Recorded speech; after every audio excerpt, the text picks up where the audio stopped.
Oh, that's right. Number 23, MJ. His greatness is not being featured on the show as a guest tonight, but we still aspire to achieve all that MJ did.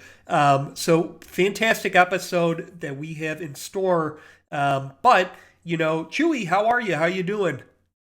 Yeah, it's going good. We're it's December, so we're doing all like the rounds of the family and friend meetups, Christmas holidays, work holidays, and all that. So it's a busy month. I feel like it's more stressful than it is relaxing Christmas time because you're just like trying to see everybody and like get gifts and all that. But other than that, I can't complain. One one thing here, we got the Detroit ugly sweater this week, and next week we'll feature some more ugly sweaters. We'll get you potty with one and Raab with rips with Raab. We'll find his ugly sweaters. But this is ugly sweater month for me, so I got a bunch of Christmas sweaters. Stay tuned to see the next one.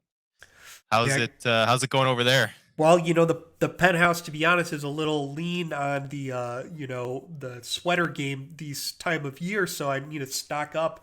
But it's going well. You know, um, Not too much going down. Planning trips to Canada in Oh yeah. July of next year. Big trip out there. So a lot of planning ahead, and built a gingerbread mansion, not a gingerbread house. That's how high class living is to be done. Double decker chimney. I did the detail work on the snowmen and the trees, and somebody else did the gingerbread mansion themselves. But yeah, it came out pretty well. Um, Sweet man. yeah. Yeah, so we got a cool little thing. We posted. Well, I posted in the Discord, but it's that time of year where your music streaming platform, Spotify, YouTube Music, Apple Music, whatever the heck you listen to, comes out with your 2022 top songs. So I think it'd be pretty cool to go over both of our top tens, just like I don't know whatever comes up on the list. And yeah, if you want to start us off, go for your top tens. All right, I'm gonna walk us through this top 10, and I don't know if anybody's gonna like recognize these. All right, so first off, this is the number one song of 2022. Was "Hunted on the Drop" by Montel 2099. That's the only time I've ever heard of him. But then 21 Savage, and it's oh, I can't remember the words, but it's such a hot intro. One of the dopest like intros to a song. Um, then I've got Lordly Remix, and I don't know who it's by MDZN. That's the Fetter song. And then I've got Jump by Toka Disco, King of Miami by Toka Disco. Wow. And Disco guy. Anubis, Pleasurecraft. Then we got Scottie Pippen featuring Freddie Gibbs. That's by Currency and produced by The Alchemist. And then we've got Antigar by Rumpaso, My Baby Just Cares for Me by Nina Simone, and No Advance by 21 Savage. There you go. I'll be honest. I don't. A couple of those songs sounded familiar. I've definitely heard them. Others, I can't say I listened to, but it's a pretty dope list. Mine's gonna be a little interesting because of the the kids. They also listen to some music. So before I rifle mine off, I just want to like shout out my wife's top five. It was all songs from the Cars movie soundtrack. Oh, So there we go. that was her top five because my son loves it. So I'll go with mine. Top four. We got four Mamma Mia songs. Mamma Mia, Honey Honey, Money Money Money, and Dancing Queen because it's a ritual for my son to listen to that on the way to daycare. So we pretty much listen to that every day. Then we got finally one of my songs at number five, Alone Part Two by Alan Walker, and then the Family Madrigal from the movie Encanto is number six. Oh, We got another Mamma Mia song, Our Last Summer, number seven. And then we got finally some more of my songs, Miley Cyrus, Angels Like You, because Miley Cyrus is the GOAT and I love all her albums. Heat Waves by Glass Animals and ABCDEFU by Gail.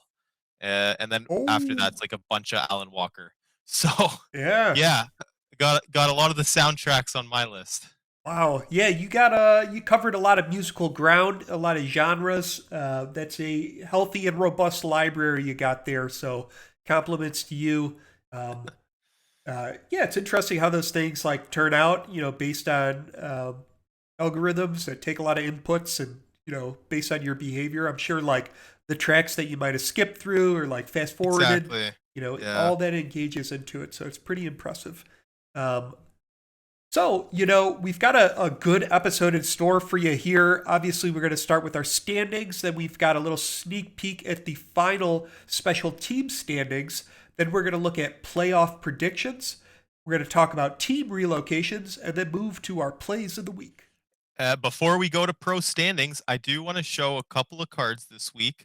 I did rip like eight boxes, so I got quite a few, but I got this one. This one was pretty neat. Oh, I don't even know if it's so. It's a little Brent Burns. It's called Passages, so it like shows his like rookie and then like throughout the career. And obviously Brett Burns, like his beard's iconic, so you can see he goes from no beard to big beard. Oh, So yeah, that was a yeah. pretty sweet card.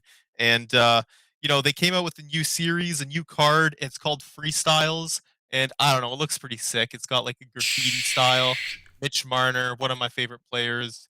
So I thought that was pretty sweet. I'm just Yeah. gonna pop those two off, and on that note, let's take it to the standings. Yeah, let's take it down to the standings. All right, so I'm going to let you kick us off here with the pros. Yeah, so first off, we got the pro standings, and I'm just gonna pull it up on my end because it's a little blurry. But so this is the final standings, 50 games. Every team is listed here. We'll start at the top. We'll break it down throughout. But Alaska, 40 wins, 8 losses, and 2 OT losses with 82 points, a goal difference of 117, and they did not win a single game in OT. They only went to OT twice and lost both of those. So that's super interesting. Alaska crushed it this season. They didn't break the record for points, but they were very, very close. And they had a wonderful season.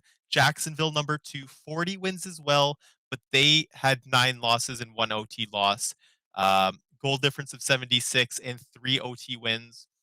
Dublin Dragons in third place, 36 wins, 9 losses, 5 OT losses, goal difference is 66, and we'll rifle the rest a little quicker. Las Vegas tied with Florida, ahead by goal difference, 73 points each, but Las Vegas had a better goal difference of 2. Um, so yeah, Florida tied with 73. Turku 1 point back with in sixth, 72 points, 58 goal difference. So they had a better goal difference than Las Vegas and Florida, but not enough points. And then we got Redwater, 49 points. Um, Goal difference of 49. And the interesting one, Tennessee, 8th place, 50 points, goal difference of 2. They missed the playoffs this season due to division and conferences, but I mean, it was a super close race. Albuquerque only 1 point back. They slid into the playoffs with a goal difference of -9. Um, the league hasn't made the conferences official, the divisions official, but I kind of know what's going to happen. But it's going to be interesting next season. Uh, Florence, Rome tied for 43 points. They both missed the playoffs. San Diego, 35 points. And the bottom 4 teams, Boston, Norfolk, Honolulu, and Melbourne, 33, 31, and 19. And you know what? I'd say the bottom 4 teams got a little lucky. Well, they it's good that they lost because the bottom 4 teams end up with the most incentive points. Um, Yeah. 35 loyalty, 35 multi-year. So, they may have come last, but they will for sure be able to pay some players this year. That is true. There are pros and cons, to the performance, but I think that's a good balancing system of the league to like um, not incentivize people to perform poorly, but to like compensate performance that's lower than the average moving, and then Yeah, you like are able to then ideally that will give them an advantage to be able to compete at a higher level than yeah, attract the free agent. Like for example, like Boston example, they can offer a free agent a contract of +10 incentive points, while the playoff teams can only offer +5. Right. So now you're looking a little more attractive to those free agents. And you know what? Two or three free agents, if you can bring them in or keep a couple big players, things can change next year. Yep. Yes, they can. And speaking of changing over year, I threw up, and I know you said it's kind of blurry for you to be able to see, but what I'm showing to our viewers here is the season 4 standings of the goals. So you can see, there's not like crazy movement. I'm only seeing, um, which, I'd say who's Tennessee is the big one. Tennessee made the biggest move. Yeah, you're right. And Yeah. in Boston, no, they only went up like, which I guess Hey, yeah, I mean, what is that? Like 18 point? I can't really see. Is 28 or 18 points for Boston there? 28, Yeah, and they so have 33. that's a good increase. I'd say the other one, Alaska, go hitting up first place, Yeah, is a big one too. So yeah, I'd say Tennessee definitely had the most improved season. I mean, they essentially went from a bottom four team to a playoff team. I would consider them a playoff team, even though they didn't make playoffs. yeah, absolutely. So moving, okay, moving over from the pros, we're going to showcase the minors now. So shout out to Iceland, who had a, I don't know if we need to read all the records, but Iceland came in first with 59 points. Yeah, Malmo broke a ton of records for sure. with the wins. Uh, Do you think with the win? wins, I think points, goals for, goals against, goals difference. Like they broke. I think I may have actually been wrong on that, but they did break a ton of records this year. We'll need to verify that, but we'll give you some Yeah, simulated I think I simulated just read awards. false info on Wikipedia. I don't know who put that info up there. I don't. Whoever's the coach, who's the coach of Iceland? They, Gunny Gunny. Gunny. Yeah, I trust him. All right. Well, not coming in too far, only 8 points down the chimney, is Malmo coming in at second. And then we had Vancouver, who was only 1 point behind, and Saskatoon clinched the fourth position with 45. And shout out to, I'd say it was like a really close race for the bottom four: Atlantic, Warsaw, Manitoba, Tokyo, all within one of at least one person. Um, Yeah, yeah. so shout out to them, but I definitely shout out to the people that had the best winning seasons. Um, Sweet. So yeah, let's turn our focus. So we've kind of looked at this graph before, but this actually was from all regular season statistics. This shows basically a ranking of who had the best special teams, power play, penalty kill rate. So as you can see, there's kind of two kind of couples. There's a shaded color thing, and then there's a white column, and then you got another one, and then you got another one. So you're basically looking at who's got the best power play, who's got the best penalty kill. Then we take our rating of those, and then we create whoever had the highest, or well, technically the lowest in descending order. That way or actually it's ascending order. So Las Vegas, number one, Alaska, Jacksonville, followed by Florida. And then at the bottom, we've got Boston, then Melbourne, Norfolk, and Florence. So Yeah. interesting. Yeah, I think the big one, like looking at Tennessee's season, I think their PK played a big part. You see them ahead of like Albuquerque and Turku on the list, who are playoff teams, and I think if Tennessee can work on their power play a little bit more, which I don't think they have any issues on offense, they could shoot up that list even higher next season. Yeah. Yes. Or people could try to build more potty players because potty is number two. The penalty kill is my specialty. I'm like a lethal assassin, just heavy grip in the stick. But either way, so let's go on to our special segment here on the playoffs. So what we did is we're already a few games into it by the time this airs, but what we basically did is at the start, we took the teams that are playing, then we looked at their head-to-head records and calculated odds. So these are high, low, medium, low, medium, high. So maybe I can run through these, and Chewy, you're kind of up to date with like how the games are going. Would you Yep, say yeah. these are in favor? Jacksonville, Redwater. We had high odds on Jacksonville beating Redwater. Yeah, so right now, so we're in day 2 of playoffs. By tonight, so by the time you see this, every team will have played 3 games. So right now, Jacksonville is 3-0 on Redwater. Um, Jacksonville is crushed it this season. I don't think that's far off, like, saying that they'll go 4-0. Or I guess they went 4-0 this season, but um, I don't see them. I could see them going 4-0 in the playoffs as well. But Redwater is keeping the games close, so I think Jacksonville takes it. Maybe in 5 or 6 games. Yeah. All right. Well, next up, we've got Las Vegas and Florida. They're actually playing right now. Vegas is up 1-0 in the third with about 12 minutes left. But based on these head to head records, we did see Florida pulling ahead. Florida is up 2 games to 0, but they have been close.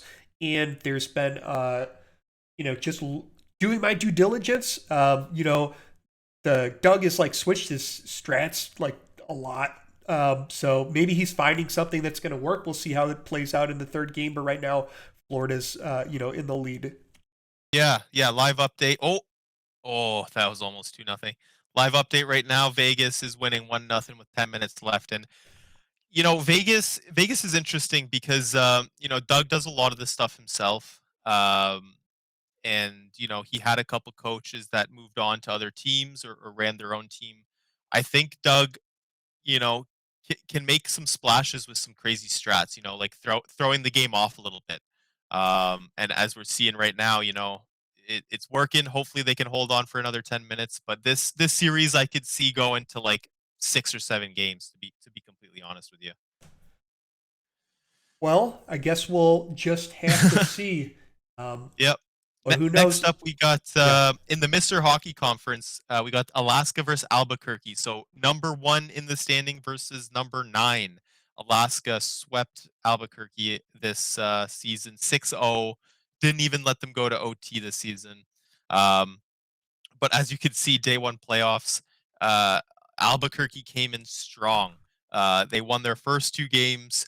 Puck Stopper obviously got his 2 first playoff wins ever, and Alaska came back tonight with a 5-1 victory. So right now you're seeing Albuquerque up 2-1, but Alaska's in their element right now because last season they won I think 4-0, like a reverse sweep. I think they were up or down by 3 or holy crap. I think they were 0-3 versus Turku or 1-3 versus Turku, and they ended up beating them. And same thing with Dublin. So Alaska being down isn't anything to be worried about for them right now. That holy shit. Yeah. Um, I guess I'll take the. Are you good for the last one, or do you want me to take it? yeah. No, I got this one for sure. So Dublin's obviously swept Turku, but Turku, to their credit, like maybe we should have like a set of a medium low or something, but they did hang on for 2 times to be able to then lose in overtime. So I think Dublin has won all 3 games against Turku, and it's been close. The last game was 4-3. It might have gone into overtime, and who knows? Turku may have been able to lose in overtime instead of losing in regulation. But I think that they were able to put together a strong showing and be able to demonstrate that it's going to be a tough one for them because I don't know that they've been able to come back from a 2-0 before. Um, but hey, I don't want to like shut the door on them, but that's kind of where the numbers are looking right now. Yeah, no, and you know what? Like a big credit to them. Like throughout the season, I was looking at this. Like I think all of our games were 1 goal. Like the 2 games they lost in shootout were 0-0 until shootout. Hmm. So like realistically, that those 2 games could have gone either way. I think one game we shut them out, and the other games were all like 1 or 2 goal games. So like to their credit, they're right there. Uh, they're just I don't know what it is. Like they just can't finish off the games. I don't know. Maybe there's some attributes like poise or endurance that have an effect. Even the playoffs, like I think the first game was 3-2, the second game was 2-1, and then today 4-3. Like they're all 1 goal games, right? Like Hmm. one save or 1 goal against changes everything. So I'm not counting my chickens, but I'm super happy that we're up 3-0. A lot of pressure relieved, and now we just need to take one more. Just one more to go. And speaking of one more, what happens when we go past round one?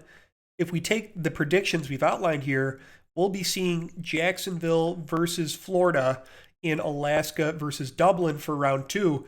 So why don't you take the Florida Jacksonville game and I can take, Yeah, yeah, yeah. So Florida Jacksonville, like look at that head-to-head record: 3 wins, 2 losses, 1 OT loss, or one, yeah, 1 OT loss, and then Florida 3 wins, 3 regulation losses. Like it's split down the middle. Both teams are super offensive. Both teams have great defense. Both teams have a good goalie. If if they both make it into the second round, it's a game 7 series. It's going to be back and forth. Um, it just really depends on. I think that series, if it happens, is going to depend on the fourth and third line, which team can like grind it out and just like score when they need to. Because I think the top lines, they're just going to get like shut out defensively. They'll probably like split goals in the game, but the third and fourth lines are going to need to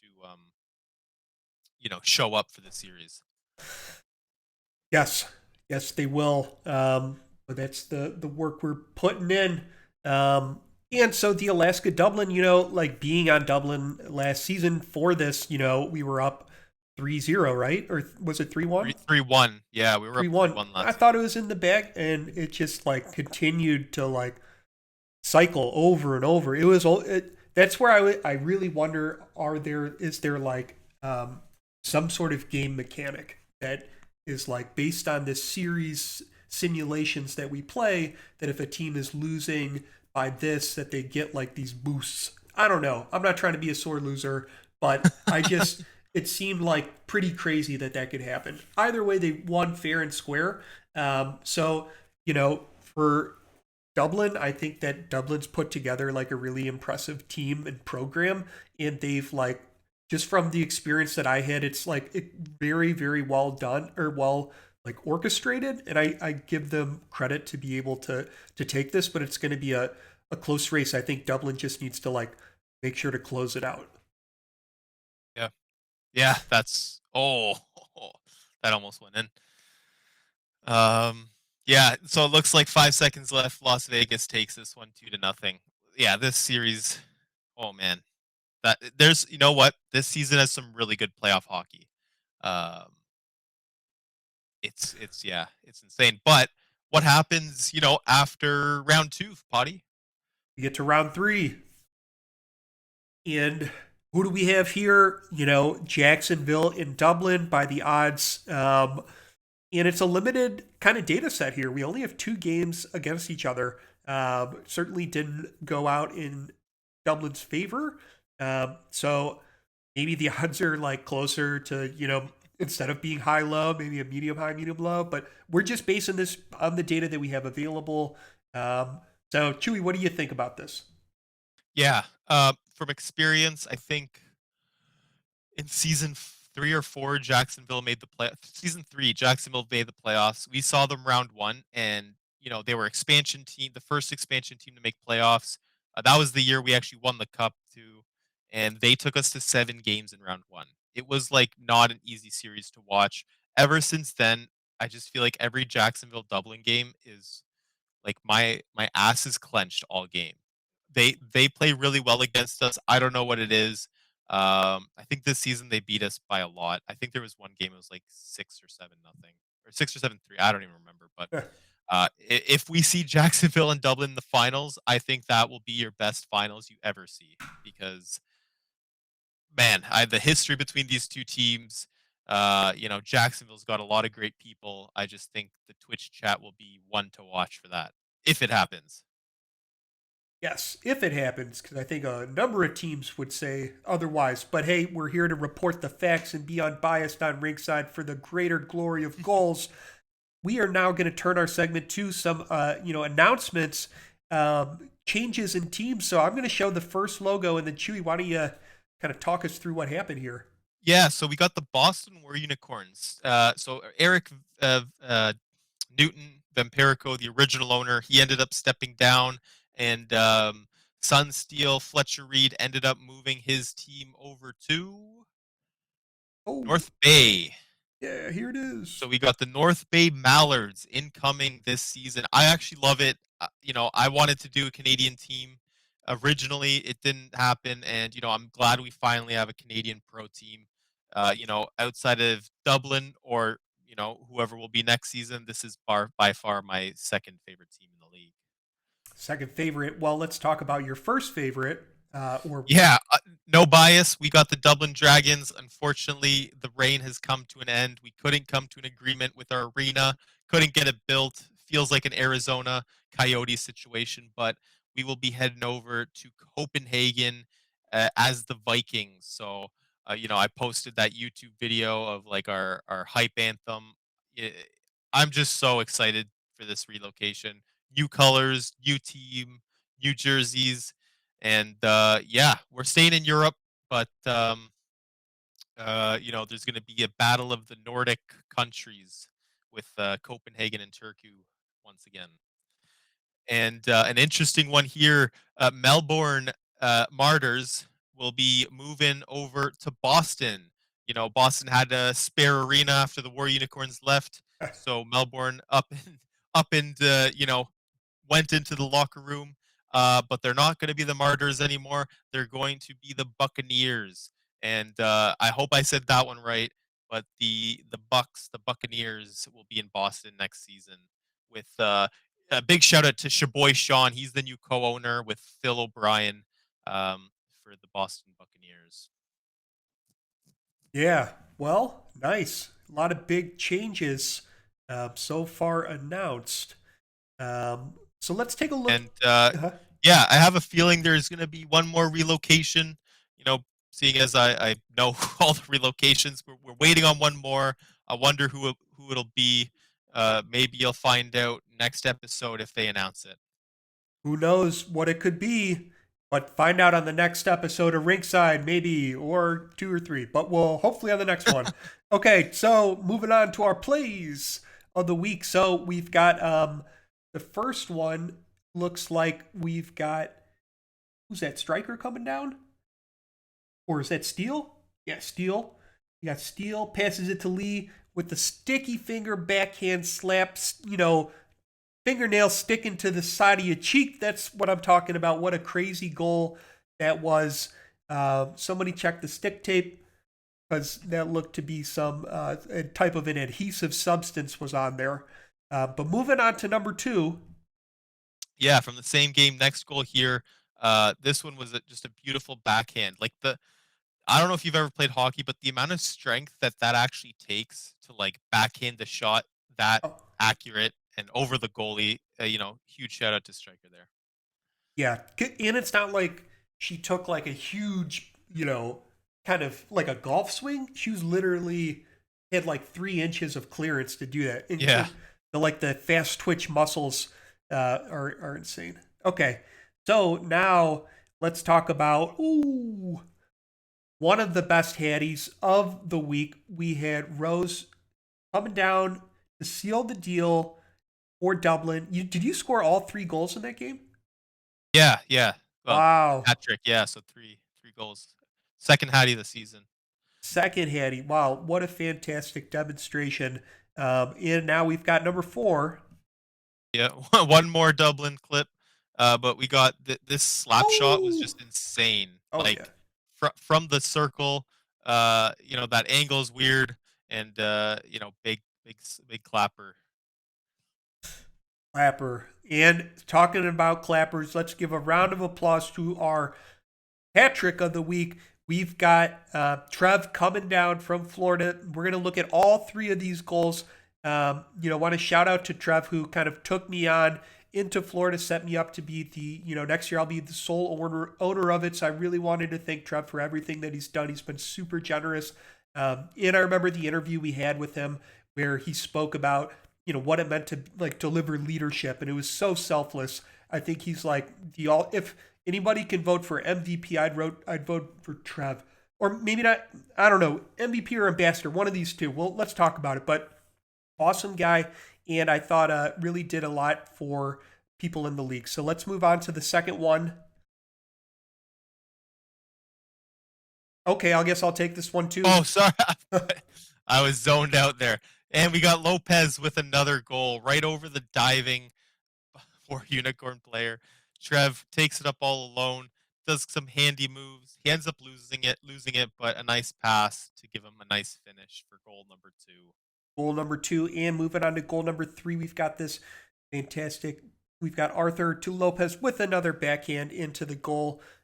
Shout out to that effort. And I thought I saw, a hat on the ice. I'm really looking forward to NHL 23 where they throw the hats on the ice, and there's like different types of stuff they throw on there. They throw on roses, teddy bears. Is that going to be in the league? Yeah. Yes. So teams will be able to choose that. Oh, nice. The reason I zoned out in the middle of plays of the week, there was one stat that was brought up for the last 2 weeks. So I'm going to pull it up real quick here. The last 2 weeks, and I'm sorry if I get this a little wrong, but the last 2 weeks, Boston lost all 8 of my lord. The last 2 weeks, Boston's 8 games, they only scored 1 goal and won 2 of their games. So that was like an interesting interesting statistic because they went to shootout. I'm assuming it was like 0-0 going into shootout. That doesn't actually count as like a goal when you win. Like no one registers the goal. So 8 games, 1 goal, 2 wins. Probably like the only time this is ever going to happen. But huge shout out to Boston for doing that. Hell yeah, that's some like magical ghost numbers that you make appear out of nowhere. Yeah. So, with that, we're going to move on over to our quick rips with Raab. And now, time to get ripped up with Raab. Yeah, Joey, how you doing? I am lifted, gifted, higher than the ceiling. Ooh, do you got stucco on the top? Because you might bump your head. Yeah. All right, well, what I do have a question for you is starting off in our speed round, somersaults or cartwheels? I can't do cartwheels, somersaults. All right. Favorite Rocky movie? Ooh. Gotta go Rocky 4, I think. All right. Favorite TV show as a kid? I had quite a few, but I'll list like 3 or 4. I loved The Simpsons. I loved Futurama. I loved Batman the Animated Series, and I loved Rocket Power. Sweet. Speaking of Simpsons, most quoted, or I guess your favorite Simpsons line, or most quoted Simpsons line? Oh God. I'll be honest. As soon as I saw that question, I don't know about an answer. I have so many. Right. I love stupid, sexy Flanders. That's probably a good one. Sweet. That is a good one. And, we've got a pretty peak question right here, but if you were a Power Ranger, what color Ranger would you be? Ooh, probably the Red Ranger. Red's my favorite color, and I don't think I'd be good enough to be the White Ranger. I know where I'm at in life. Who's the most overrated musical artist or group? Okay, I'm gonna get a lot of hate for this. The Red Hot Chili Peppers. Oh, They are so overrated in my opinion. I feel like that's gonna piss off some people. I know, and I'm not saying that they're bad musicians, but I think that they're overhyped, overplayed, and way overrated. And personally, I think Anthony Kiedis is the worst frontman. He's such a horrible lead singer. All right, confirmed. I got to tweet it now to the Twitterverse. Raab hates Red Hot Chili Peppers. Done. All right. You heard it here first. Bring it on. Yeah. All right, if you had no choice but to play on any goals team besides your own, who would you choose and why? I think I have 2. I would say Florence because John is one of my best friends. Because Squibs is one of my best friends. And I mean, he's the reason that I'm in this league. He got me, drafted to Ottawa, and I've just stayed with that franchise. So probably Florence, for the main reason being Squibs. And Chewy, I think you'll like this answer. I wouldn't say Oh, Dublin. I won't say Dublin because uh, I don't like the Dublin Dragons, but these Copenhagen Vikings. oh, oh, uh-oh, uh-oh. No tampering in here. I'm just saying, All right. Well, Viper for life though. I I do. That makes me feel good in my chest, and other places. So thank you so much for that. Keep it PG. You heard it here first. Joey Raab may end up in Florence. We're breaking it. We're the rumor boys. You heard it here. Hashtag rumor boys.